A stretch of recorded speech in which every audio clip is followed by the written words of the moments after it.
Hey there, welcome to the Reinsurance Podcast, the place where we dive into all things reinsurance, the coolest part of insurance. We're your hosts, Jared and Ben, a couple of ex-practitioners who loved the industry so much we founded Supercede to tackle some of its biggest headaches. And we're here to share our insights and stories with expert guests as we uncover what's really going on in the industry. Oh, welcome back to the Reinsurance Podcast. James, you're a regular here now. Well, I'm feeling very much at home now on yachts in Monte Carlo. It's a real Well, but we had to have you on, not least because of the recent news announcement around Blueprint 2, which you're something of an expert on. Well, it felt a sort of opportune moment to catch up, given what's been happening, given the conversation that we had this time last year. Very much so, because obviously the headlines that people will have read by now is that the overall switchover, I guess, has been moved back to 2028, and then everything else will be left on until 2030. Have I got that? Yep, right? That's the message that's now been put out to the market. I think last time we spoke, so the build wasn't complete last time. We're still in the build phase, and the concerns have been raised around sort of the testing phase. So almost the build is complex in itself, but then once you built it, you're going to test how it's going to work in the market. And I think now we're looking at so as of May this year, the build's then complete. It's good, so tick. Yep. And then testing has started. There has been some testing, and I think some of the early output from that is then, because we didn't have a date for next year. Yep. There was anticipation that it might be next year, but now it's like, right, okay, we need to have some clarity. The market can't keep going through this kind of iteration. Everyone's got their own budgets, their own projects which are ongoing. So we just need to make sure that people are sort of focused on some of their own activities which are happening. So the announcement, I think, is generally, I think the market have reacted positively to the fact there's some more certainty around it. Yeah. It just raises up the concerns about it. I liken it. You've made me think of if you're waiting for a bus and there's one of those displays that tells you how far the bus is away. Yeah. You feel much better. It's like, it's 9 minutes, that's okay. Yeah, whereas you can then start to adapt to it, or sort of, it's when the uncertainty of it causes problems. And I think, there's an awful lot of our customers that are looking at digital transformation generally, their own transformation projects. And this was almost sort of hanging out. It's like, well, when's it going to happen? So we need to have teams that are ready for the testing. We know that it's the best one in the world. It's going to have impacts to our existing systems and things that are going on. So now they can say, well, actually, it's 2028. There's things we can do in the interim. I think Absolutely. It would be a good thing for the sort of momentum in the market. Yeah, and presumably gives people room to make progress in other areas in the meantime. That's probably accretive to the overall aim. The whole point of this. I think probably I don't know if it's worthwhile just going back to exactly what Blueprint 2 Phase 1 is. I know we've sort of discussed it in the past, but there are a set of infrastructure in the London market. It's been around for a very long time, sort of decades. We shouldn't be running a sort of global enterprise on this. We need to update it. That's the process. But the unfortunate thing is that the very best case you can get with replacing that with a new set of infrastructure is that no one notices. Yeah. Like the idea being you do exactly what's happening today, but on a new set of tin and infrastructure, and no one's impacted. That's the very best case. And I think people now start thinking, actually, we are going to be impacted. So we need to test all of that and test it rigorously. And I think people are now referring to this sort of safe cutover. That's the kind of the watchword at the moment. That makes sense. And I guess the 2-year window gives a little bit of time for hiatus, I think. And the fact that there's going to be for the obviously the remainder of this year, there's going to be no testing. The market will start testing, I think, no earlier than 26 was what they were referring to. But I think in some ways, having a longer period has made people a bit more relaxed as well. I think there was some concerns that if you've got a date that is fast approaching and things are getting delayed on either kind of the build or other areas, are you going to shrink that testing window and then not perhaps test it appropriately? I think what this has gone and said, right, this is a point in the future. Yeah. There will be all the appropriate kind of testing and rehearsals and talk about dress rehearsals and other aspects of it. I think that has given a level of, all right, so we're not going to rush into this. It's going to have to be right. which is a very important message to get. Yeah, hopefully reassuring, as you said. But what do you think people will be doing in the meantime if they're suddenly given these budgets back and they're told that they can sit down and wait for the bus rather than Yeah, they or check their phone and do something else. Do something. So,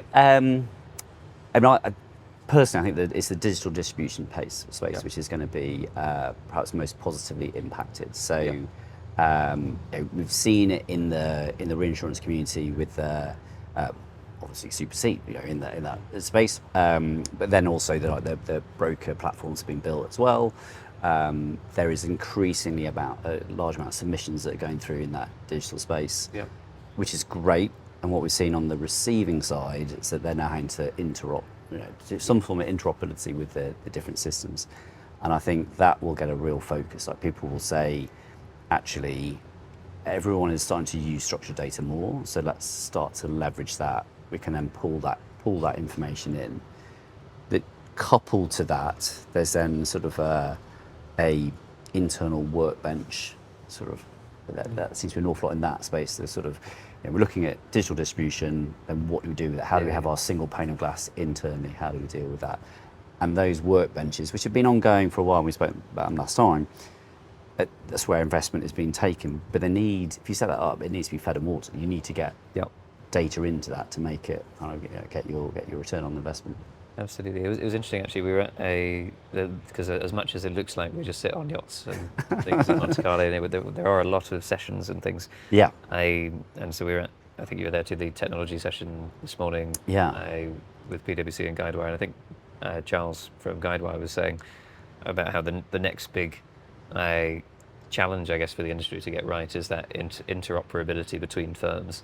Not continuing to lean into this system of islands where each firm builds their own thing that doesn't talk to anyone else's thing. Yeah, but actually getting bridges between them it can't work in that kind of way. I think you have to.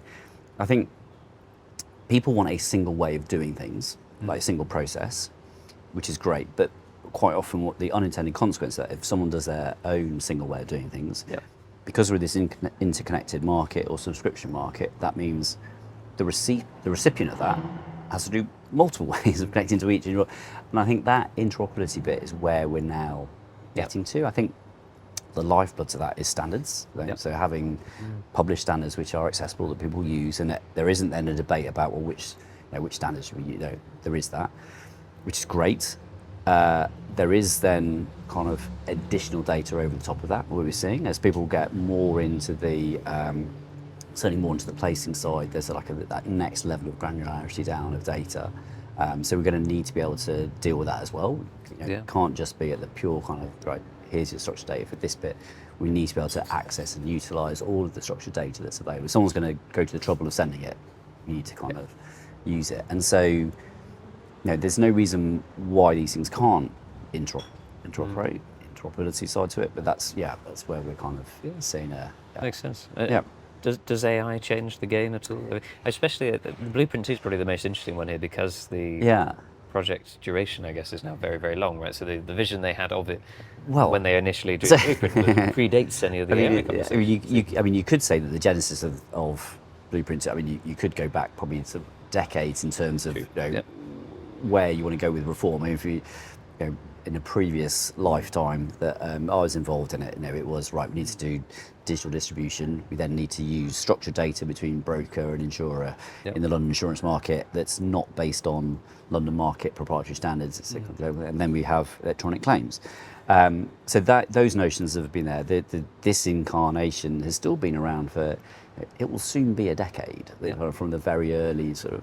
Future at Lloyd's, which then became Blueprint 2.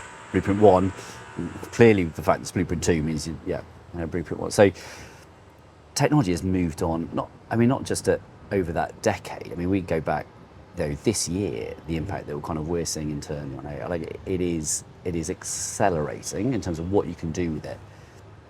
But that quite often, is an accelerant that doesn't put everything else out the window. You still need to have the governance around that. You still need to have the processes and procedures in place. You still need to be able to test. You still need to be able to sort of a production to go. You might be able to shorten the time that you can do those things, but it shouldn't then be considered sort of the Wild West. You go, I'll just ask AI to build me something. Well, And, exactly. you still need the guard rails around that, and I think we're sort of finding our feet around that. And you know, everyone's got an initiative that's going on in the sort of the AI space, and it's like, well, okay, how many of them have got to the production and go live bit? And you know, from a tech company, it's great. I mean, we've found that it's been able to accelerate certain bits of the operations that we've been doing, so from either coding or even the testing of coding. I think you can, which is great. But you still then have people overseeing that and kind of looking into it. Absolutely, and it's one of those ones where I think firms seem to have set aside large amounts of money in our space for AI projects, without having necessarily defined what that project should be and what it should focus on fixing. And so there's a bit of a glut in capacity to spend money on AI when there's a lack of actual AI problems to solve. Well, solutions. the thing that worries me is when people look at it and go, "Oh, right, we've got this process, which isn't that great. So now we'll sort of use AI and accelerate a not great process, rather than going, okay, so let's look at perhaps process re-engineering, and then apply sort of AI to the new engineered process, rather than just trying to speed up something which isn't kind of working well today." So I think there's, it will have a profound effect on kind of, I think, on all like day-to-day life and everything else. But we'll go through a kind of cycle with it. I think we're almost going into that sort of the valley of disillusionment, is it, or the kind of that part of that Gartner hype cycle. Yeah, absolutely. There seems to be about, and I think we'll obviously come through that, but it will go through a bit of, as all these things will go through a bit of a cycle. Definitely.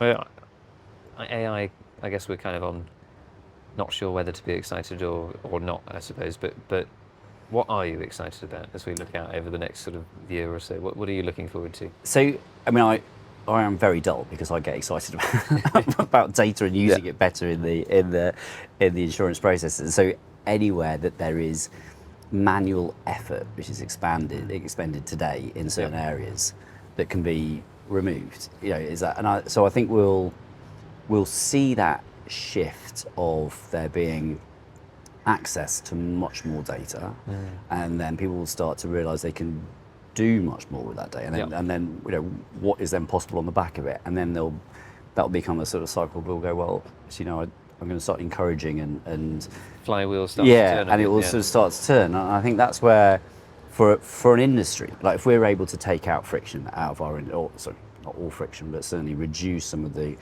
operating friction that we have and the costs associated to that, that's got to be a good thing. If ultimately that means that we're able to respond to our clients quicker in terms of claimers and putting them back to the position they were in before they had the loss, and we can do that in an accurate but timely fashion, and we use technology and data to do that, then that's kind of that's good, that's great. Dream, yeah. And then we're starting to then, I think, see, or in today's world, often the placement process is seen as a completely discrete set of activities to the accounting settlement process. So the placement happens in this box over here, it gets handed over to someone else, and then someone else looks at the contract with a completely different lens and then interprets it, and then an accounting process starts, and then you've got a claims process on the back on that.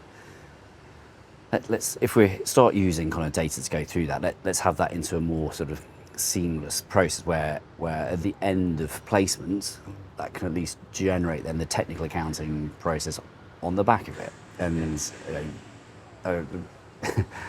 as much as there's been lots of conversations over the last couple of days about AI and other areas, one of the bits that's come up most common has been around like endorsements, just the simple process of changing a contract. That then triggers a premium, so often or more often not to change a premium, so premium 73. That often is just sort of sent into a team that are aware of the contract, and then just get some additional premium sent to them linked to the contract with no chance of finding that. And that is simple kind of area where if these endorsements are being done electronically on a trading platform, then give people access. Pull them down, make them accessible to the operations teams. They've got a fighting chance of kind of understanding it. And I think we'll start to see that convergence of those processes. People start saying, oh, well, I've got data, so I don't need to rely on an email being sent into I don't need to go and disturb the underwriter who probably is working on kind of the next deal, I can access these things. Yeah. And that's kind of that's what I get excited about, where we can actually start to see. We've been talking about data standards and data and how we use structured data. If we start seeing people using it and then getting value from it, then that's going to be Definitely. If we start to actually get the benefits of it now, that would be that would be good. I'll be happy at that point. Oh, brilliant. Rest of that.